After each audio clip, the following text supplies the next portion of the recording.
love me de facto. I love me de facto. عاملين ايه؟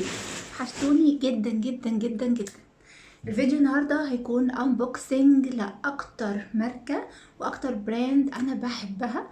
بحب ديفاكتو جدا وبحس ان هو عنده حاجات مميزه.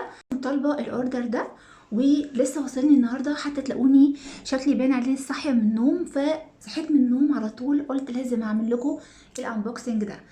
انا شاريه 3 قطع من على الموقع ديفاكتو بالذات. انا بجيب من عنده الحاجات اللي انا عايزاها اونلاين اكتر ما بروح الستور نفسه. حصل كذا مره ان انا جبت من عندهم حاجات والمقاسات ما كانتش متظبطه، فربنا يستر المره دي يطلع الاوردر كله مظبوط والقطعه كلها تكون كويسه عشان ما اضطرش اروح الستور نفسه وابدل واغير والكلام ده. متحمسين للفيديو؟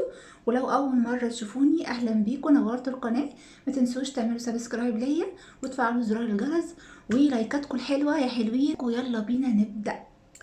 انا مش عايزه اطول الفيديو معاكم، فانا هحاول بسرعه نتفرج على القطع اللي موجوده معايا النهارده، عشان لو في وقت ممكن في اخر الفيديو البس معاكم الحاجه ونشوفها مع بعض عملي ونتفاجئ كلنا.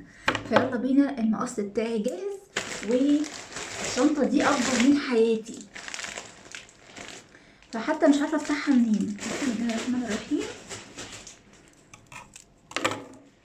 طيب، اول قطعه معايا النهارده يا حلوين، وده اللون المحبب لقلبي، وربنا يستر على المقاس لان انا خايفه جدا.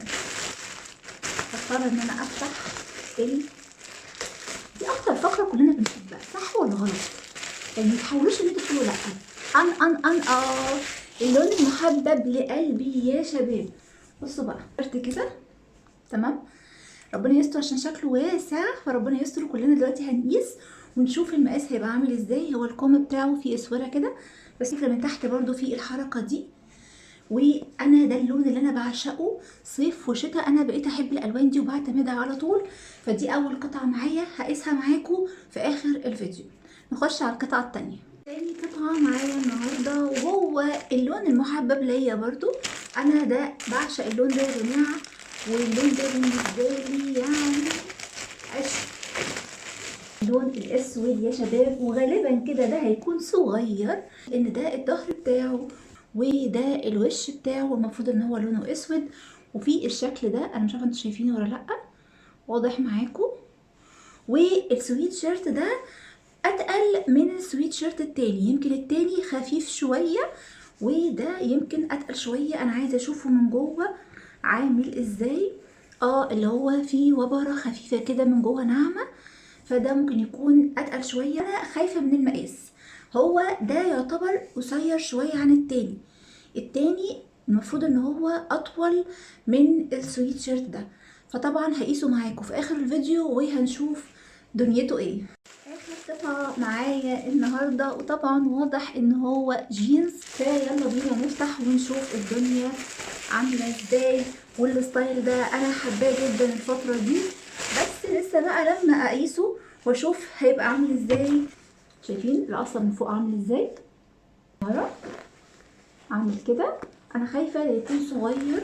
هو وايد ليج يا شباب، وفي الحركه اللي انتوا شايفينها دي كده، وفي الجيب ده من على الجنبين. وانا عاجبني لونه جدا، حاسه ان هو هيليق على حاجات كتير. فيلا بينا نقيس ونشوف.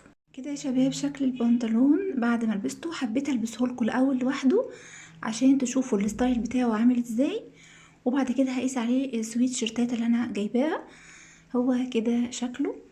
هو انا حاسه ان هو ضيق سيكه، المفروض ده مقاسي بالظبط، بس انا في العادي بلبس اكبر من مقاسي درجه عشان احس ان الحاجه كده مريحه في اللبس واعرف اتحرك بيها. بس هو ستايله حلو. هو يعتبر البنطلون مش طويل قوي، هو يعني قبل الكعب بحاجه بسيطه، مش واصل لحد الارض، بس هو ستايله حلو ولونه حلو. هسيبه ومع الوقت ممكن ومع اللبس وكده هيريح شويه، ولا الاحسن ان انا اروح اجيب المقاس الاكبر درجه ويبقى انا كده في المضمون. فمش عارفه، لسه هفكر في الموضوع ده. فدي كده اول قطعه حبيت اوريها لكم كده الاول لوحده، ونقيس بقى عليه السويت شيرتات التانية ونشوف شكله هيبقى عامل ازاي.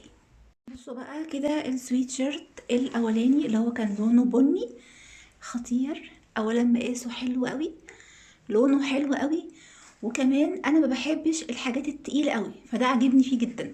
بصوا لو انا سبته طويل هيفضل كده، هيوصل لحد كده ايه اول الجيب. فهو بصوا مقاسه حلو قوي. ما بحبش الحاجه الضيقه وما بحبش الحاجه الواسعه اوفر، فده بالنسبه لي مقاسه بيرفكت كده جدا. فهنشوف القطعه الاخيره اللي هي السوداء، وهنشوف هي دي اللي هتحدد هل هنروح نرجع او نغير المقاس ولا هنسيب الموضوع على كده. فقولوا لي في رايكم في التعليقات ايه اكتر قطعه انتوا حبيتوها معايا، وايه الستايل اللي انتوا تحبوا تلبسوه. احمدك يا رب، كنت خايفه جدا من المقاس بس الحمد لله طلع كويس. بصوا ده طوله، هو السويت شيرت ده ستايله غير التاني يعتبر اللي هو ستريت وطويل، ده اللي هو تحس ان هو واسع كده وقصير شويه. بس الحمد لله مقاسي برضو، الحمد لله انا توفقت المره دي في الاوردر بتاع دي فاكتو. وانا بقى هفكر لسه في موضوع البنطلون، هل هروح مثلا ابدل المقاس ولا خلاص بقى هخليني في المقاس ده. فهشوف وانتوا قولوا لي في التعليقات ايه رايكم في ذوقي، وايه اكتر قطعه انتوا حبيتوها، او ايه اكتر قطعه انتوا ممكن تلبسوها. ولو عجبكم الفيديو يا بنات هستنى لايكاتكم الحلوه وتعليقاتكم والسبسكرايب والشير، واشوفكم في فيديو جديد على خير، ومع السلامه.